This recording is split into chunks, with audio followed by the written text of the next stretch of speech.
안녕하세요. 그나무 타임입니다.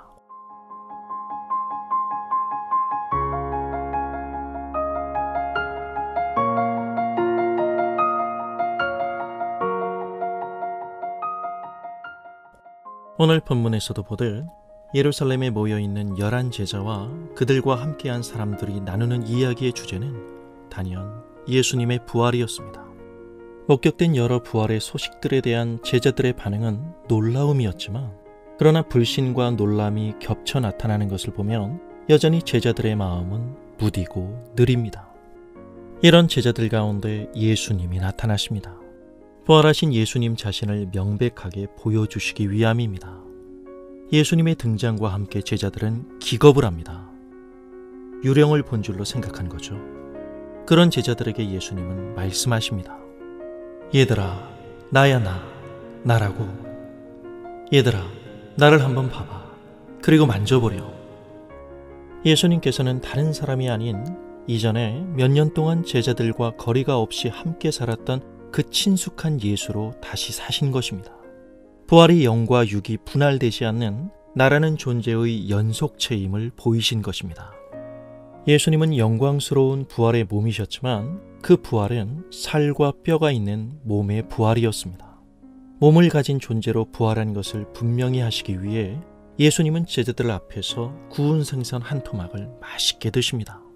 이어 예수님은 제자들의 눈을 열어 당신의 죽음과 부활이 구약 예언의 성취라는 사실을 깨닫게 해주십니다. 그리스도의 죽으심과 부활이 죄인을 향한 하나님의 은혜이며, 모세와 구약의 모든 선지자들의 예언은 한결같이 이 죄사함의 은혜를 증거해 왔던 것을 가르치십니다. 하나님은 이 은혜로 모든 민족을 회개하라고 부르십니다. 하나님은 그 일에 있어 사도들을 증인으로 세우신 것입니다. 그래서 예수님은 제자들에게 약속하신 성령을 기다리라고 말씀하십니다. 이 일은 모든 사람을 하나님 나라로 부르시는 하나님의 일이기 때문입니다. 엠마오 도상의 두 제자에게도 그랬듯이 오늘 본문에서도 예수님께서는 제자들의 마음을 열어 성경을 깨닫게 해주셨다는 걸 눈여겨봐야 합니다. 마음의 눈이 열리지 않으면 사람들에게 성경의 약속과 예수님의 십자가와 부활은 딴 세상의 이야기일 뿐이니까요. 지식이 모인다고 해서 사람이 변하는 건 아닙니다. 성경을 잘 안다고 해도 우리의 눈이 편견의 비닐로 가려지면 현실 안에서 주님을 보지 못하고 신비한 영역 속에서만 주님을 찾게 됩니다. 그야말로 신앙이 현실과 동떨어진 착각이 작용하는 영역이 됩니다. 그러한 신앙은 그 어떤 문제도 제대로 해결하지 못하는 그냥 하늘에 둥둥 떠있는 가장 무력한 답이 되고 맙니다. 부활을 단지 죽음 이후의 내세로만 귀속시키려는 태도 속에서는 예수님도 역시 성도의 죽음 너머에서만 만날 수 있는 저만치 먼 하나님으로만 인식될 뿐입니다.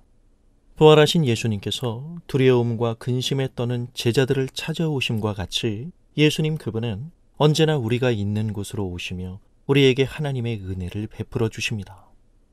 부활의 신앙으로 산다는 건 오늘의 삶이 고단하고 힘들지만 오늘의 시간 역시 하나님의 은혜로 살 수 있었다는 고백입니다.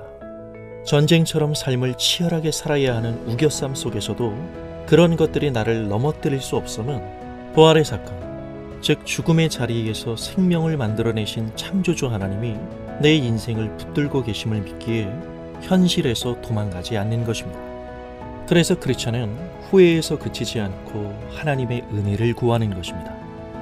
요란한 팡파레를 울리며 이벤트로 전하는 부활이 아니라 눈물과 땀에 범벅이 된 삶을 묵묵히 견디고 살아내는 것이 부활 신앙입니다.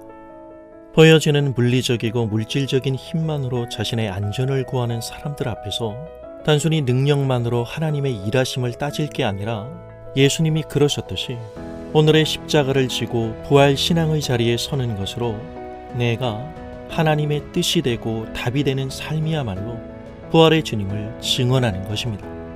그래서 우리가 받은 은혜가 선물인 동시에 사명인 것입니다. 감사합니다.